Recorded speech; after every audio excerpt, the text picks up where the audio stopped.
सभी पत्रकार बंधुओं, उपस्थित अधिकारीगण, हमारे जिला प्रमुख साहब, प्रधान जी,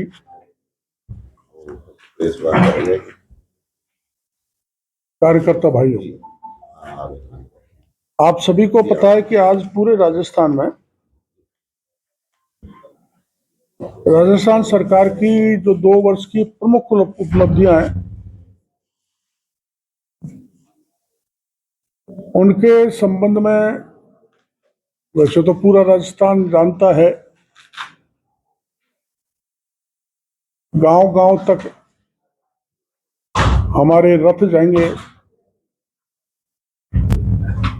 गांव की जनता को उपलब्धियों के बारे में जानकारी भी देंगे और जो समस्या है उनका संकलन भी करेंगे ताकि इकट्ठा होने के बाद उन पर सरकार कार्रवाई करे। एक तरह से गांव, गली और ढाणी तक पहुंचकर जनता की क्या समस्या शेष रह गई है उसको लाएंगे और जहां जहां जिस जिस स्तर पर उसकी समाधान हो सकता है वहां पर उनका समाधान सरकार करेगी। अब आप सभी को एक बैग मिला है, इस बैग में हमारी खैरतल तिजारा की उपलब्धियां हैं, उनको आप काम में ले सकते हैं। तो मैं पूरे राजस्थान में जो उपलब्धि हुई है उसकी जानकारी मैं आपको देना चाहूँगा, और आप चाहो तो इसको मैं बोलूँ तो बहुत टाइम लग जाएगा। उपलब्धियां इतनी हैं, काम इतना हुआ है, बेशुमार, भूतो न भविष्यते ये कहा जा सकता है। अब आप कभी सोच सकते थे क्या कि खैरतल तिजारा भी जिला बन जाएगा? तो अभूतपूर्व उपलब्धि है ना, इसलिए मैं अभूतपूर्व कह रहा हूं। और हमारे यहाँ सरकार ने जो डबल इंजन की सरकार ने काम किए हैं,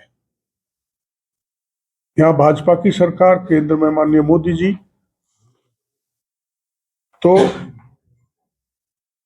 मिलकर जो काम हुआ है, जैसे एक मोटा उदाहरण आपको बताऊंगा,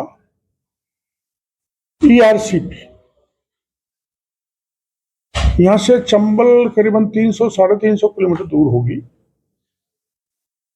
और वर्षों से उसका पानी बहकर बेकार ही समुद्र में जा रहा है।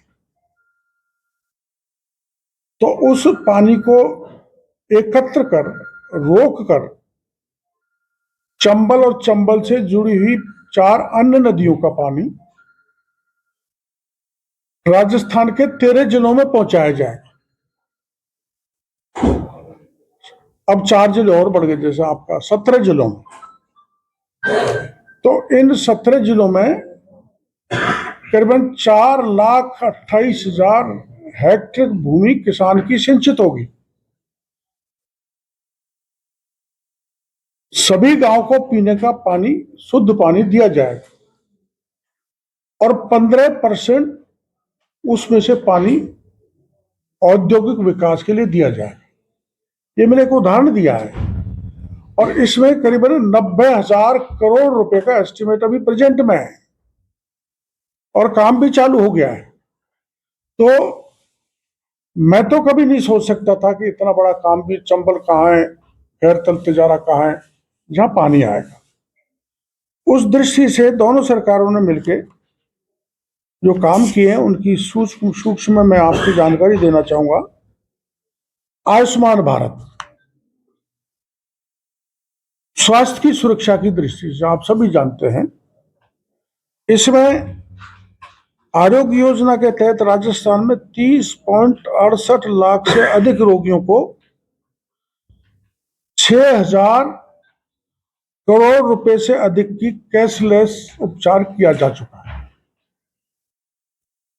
वैसे ही आवास, गरीबों को प्रधानमंत्री आवास योजना के तहत 2.6 लाख घर तैयार कर 7.61 लाख आवास स्वीकृत किए हैं।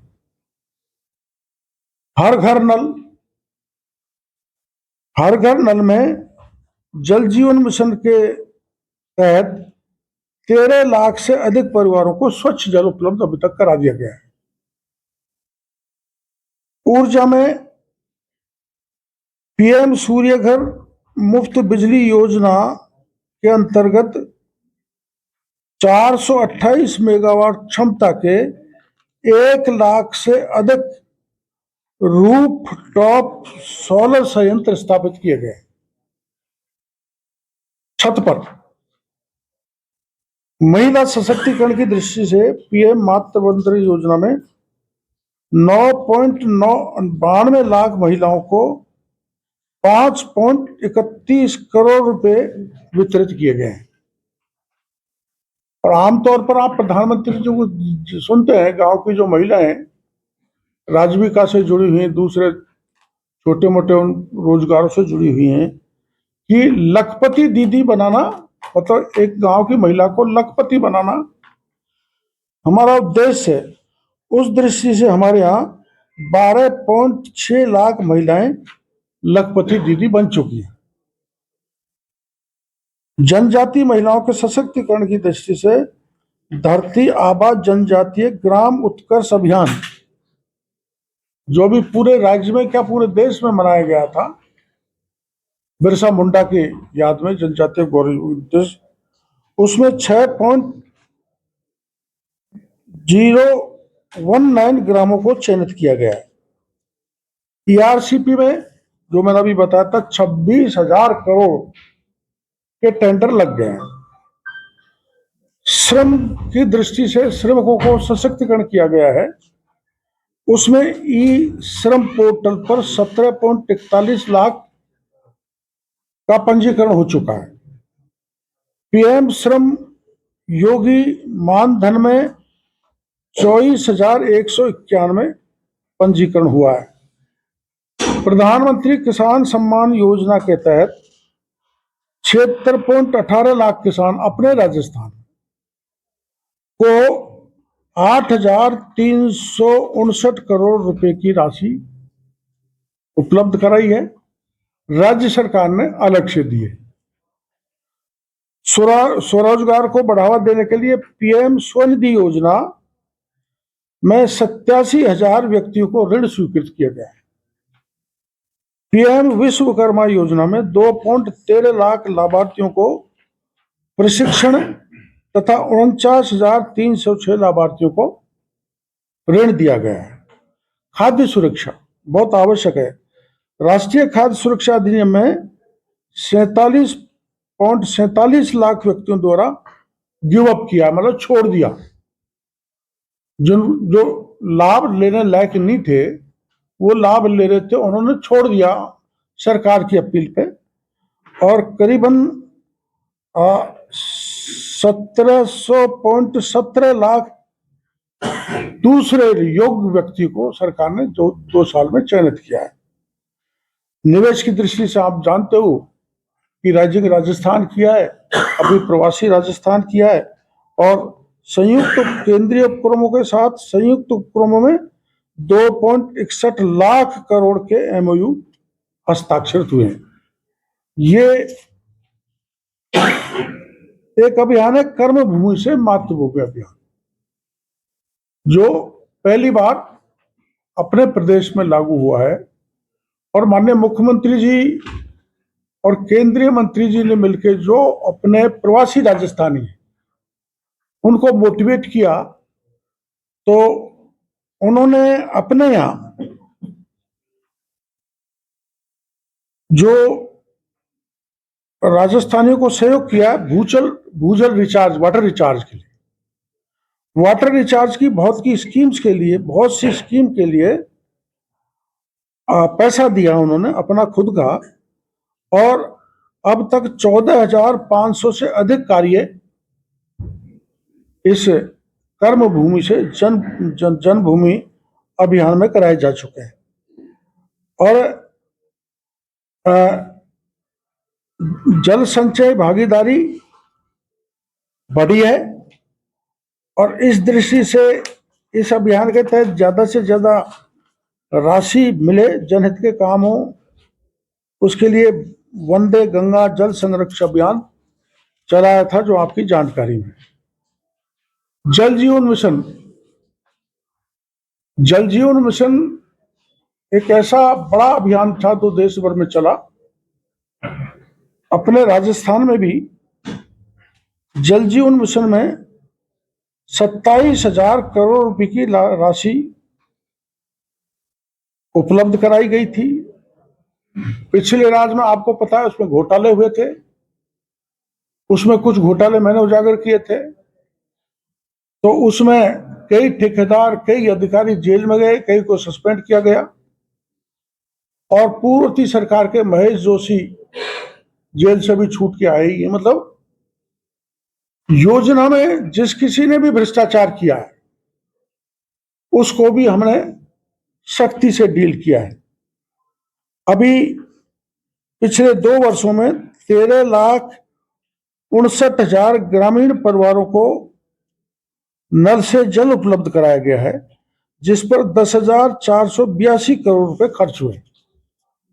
ये जल जीवन मिशन की वो है।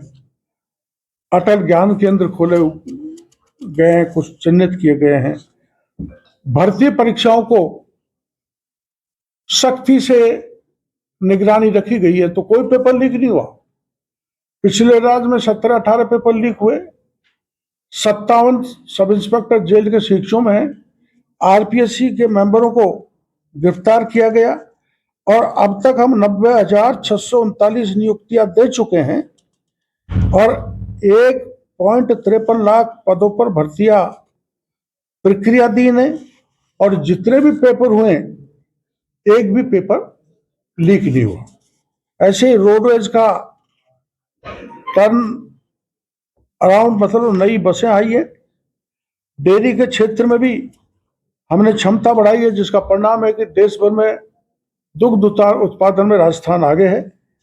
राजस्थान के डिस्कॉम्स की हालत सुधरी है, और 22 जिलों में किसानों को जो रात में सिंचाई करनी पड़ती थी, 24 घंटे बिजली मिलेगी। कुछ और जिले और रह गए, और 2027 तक उनमें हमारे वही 24 घंटे किसानों को बिजली मिलेगी।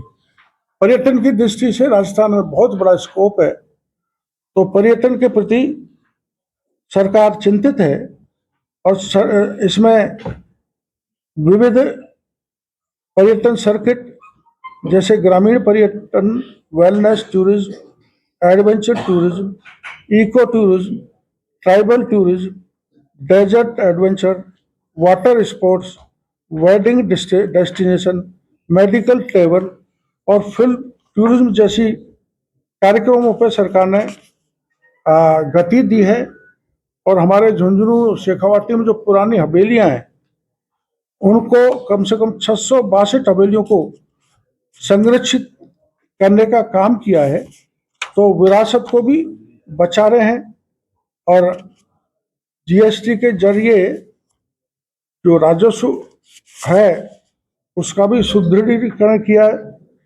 कोऑपरेटिव के सेक्टर में विशेष अभियान चलाया गया है, और अंत्योदय के जो कार्यक्रम हैं उनको, जैसे सामाजिक सुरक्षा एवं खाद्य समर्थन, श्रमों का सशक्तिकरण, छोटे ठेले फेरी वालों का सहायता, बेघर और वंचित परिवारों को अधिकार, जनजातीय समुदायों के लिए विशेष पहल, जनजातीय गौरव श्रम सुधार, और इनमें जो गरीब परिवार हैं उनको अंतिम पंक्ति से बराबरी में लाने का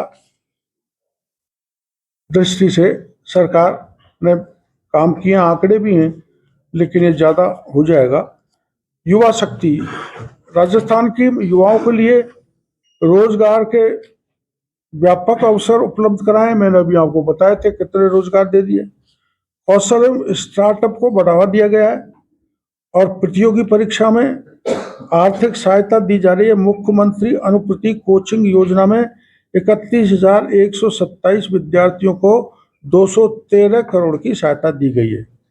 खेलों में राष्ट्रीय नेतृत्व अपना राजस्थान करने लगा है। बेरोजगारी भत्ता और संबल योजना मुख्यमंत्री के नाम से चलाई गई है। शिशु की लड़ाई लड़ रहा है। कुछ लोग धरने पे भी बैठे हुए हैं कि जिला मुख्यालय किस ओर जाएगा। अभी तक ये चिन्हित नहीं हो पाया कि मुख्यालय कौन सा रहेगा। हाल ही में भर्तरी नगर भी नाम इसका किया गया है। देखो ऐसा है, ये एक ऐसा मुद्दा है जो जनभावना के से जुड़ा हुआ है। जनभावना भी विभक्त है।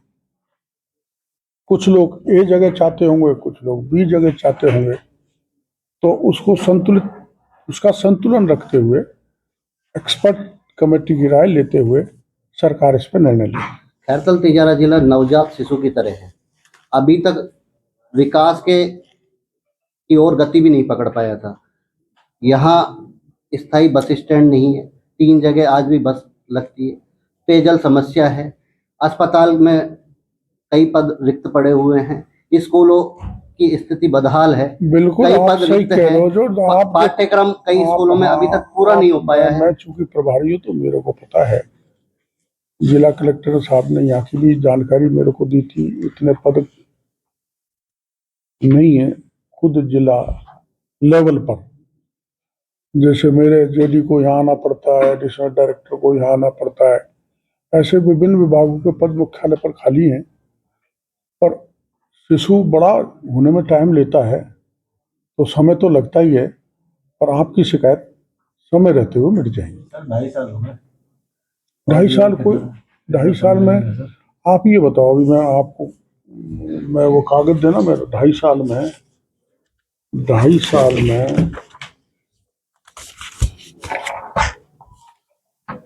जो काम 5 साल में गहलोत साहब ने नहीं किया वो हमने 2.5 साल में कर दिया। कई चीजें ऐसी होती हैं जिनमें समय लग जाता है।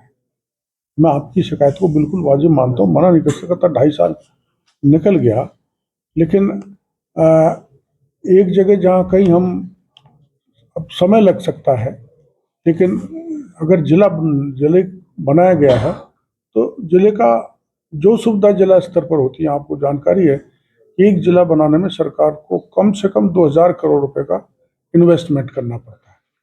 तो आपकी चिंता से मैं माननीय मुख्यमंत्री जी को अवगत करा दूंगा। पूर्ववर्ती कांग्रेस सरकार में भाजपा नेता आरोप लगाते थे कि ईआरसीपी का मुद्दा राज्य सरकार ने लटका रखा है, और कांग्रेस के नेता आरोप लगाते थे कि सेंटर ने लटका रखा है। अब तो डबल इंजन की सरकार है, फिर भी ईआरसीपी जैसा मुद्दा अभी तक हल नहीं हो पाया है। क्या हो गया? देखो मेरी बात, कब तक मूर्त रूप दिया जाएगा? मेरी बात सुनो। आप सारे अलवर और खैरतल के पत्रकार मेरे साथ चलो।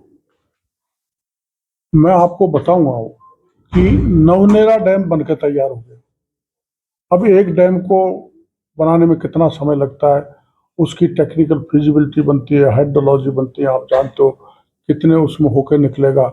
लैंड एक्विजिशन का मामला है, कहीं फॉरेस्ट पड़ेगा, कहीं खातेदारों की जमीन एक्वायर करनी पड़ेगी। तो अब 26,000 करोड़ मैंने बोला है, आपने सुना होगा ध्यान से, कि 26,000 करोड़ रुपए हमने अभी हाल में टेंडर के लिए दिए हैं। नवनेरा बन गया। आपने सुना होगा कि सवाई माधोपुर में बीसलपुर से दुगनी कैपेसिटी का डैम डोंगरी बन रहा है। अब विरोध में लोग खड़े हो गए क्योंकि वहाँ के 9 गांव हट रहे हैं। तो एक प्रैक्टिकल समस्या को सरकार ये धीरे धीरे समाधान करते आ रही है, संवाद करते हुए। और समय तो लगेगा। देखो आप, जो 90,000 करोड़ का प्रोजेक्ट है वो 90 दिन में तो पूरा हो नहीं सकता, उसमें 4-6 साल तो लगेंगे। एमएसपी और आप तो टेल एंड पे हो, तो आपको तो 4वें या 5वें साल में पानी आएगा। एमएसपी जैसा मुद्दा भी अभी तक किसानों का हल नहीं हो पाया। क्यों? एमएसपी पे खरीद हो रही है। हरियाणा में अलग है, राजस्थान में अलग है, ऐसा क्यों? हमारे यहाँ उल्टी ज्यादा दे रहे हैं हम गेहूं पे, 125 रुपए। क्यों भाई? कोई स्टेट नहीं दे रहा। या तो मध्य प्रदेश दे रहा जिसका नाम भावांतर योजना है, या हम दे रहे हैं।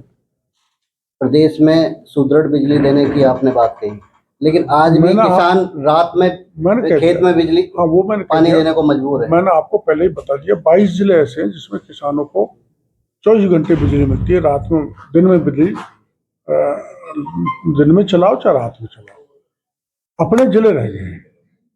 इसलिए आप सवाल कर रहे हो, तो ये भी जल्दी इनमें भी दिन में वो बिजली दी जाएगी किसानों को पर्याप्त। बिल्कुल होनी चाहिए, हॉस्पिटल बना हुआ है, जो भी आता है रेफर हो जाता है। बिल्कुल होनी चाहिए। आपने क्या नाम से भी देखा होगा, रिक्रूटमेंट जगह निकाली है, आरपीएससी उनका सिलेक्शन करेगी और डॉक्टरों को भेजेगी। सर, देश प्रदेश के कद्दावर नेताओं की श्रेणी में आपका नाम आता है। कौन कहता है? जो जैसे नहीं है मेरा कोई। आप अपनी मांग को मनवाने के लिए रेल पटरी पर बैठ जाते हैं। अब कहाँ बैठता हूँ? ये रेल बस स्टॉप और ये चिकित्सा सुविधाएं, इनको लेकर आप प्रभारी होने के नाते क्या कर रहे हैं सर? देखो, मैं इस बात को स्वीकार करता हूँ कि मेरा आपके बीच में आवाजाही कम रही है जी। और इधर की समस्या को ध्यान भी कम रहा है। मैं कोई चीज़ को स्वीकार करने में संकोच नहीं करता। उसका कारण ये है कि मैं साथ में आपदा मंत्री भी हूँ, तो लगातार 3 महीने तक लंबी बरसात, भारी बरसात हुई तो जगह जगह जाना पड़ा, 3 महीने तो उसमें लग गए। और उसके बाद बुआई चालू हुई तो ऐसा कभी नहीं हुआ, इतनी नमी थी जमीन में कि सरसों, गेहूं, चना सब एक साथ, तो मेरे को फर्टिलाइजर की व्यवस्था में लगना पड़ा और डिमांड भी बढ़ गई, क्योंकि हमने 90% नकली फर्टिलाइजर को बाजार से गायब कर दिया, तो उसका गैप भरना था। तो उसके लिए दिल्ली जाना, अधिकारी को मीटिंग लेना, किसानों के बीच में जाना, अपने इधर नहीं आना हुआ, लेकिन उधर हनुमानगढ़, गंगानगर, बीकानेर, जोधपुर सब जगह रेगुलर 15 दिन का काम हो रहा है। उसके बाद मैं मेरे जिले पे ध्यान दूंगा, इसके लिए मैं माफी चाहता हूँ। Thank you.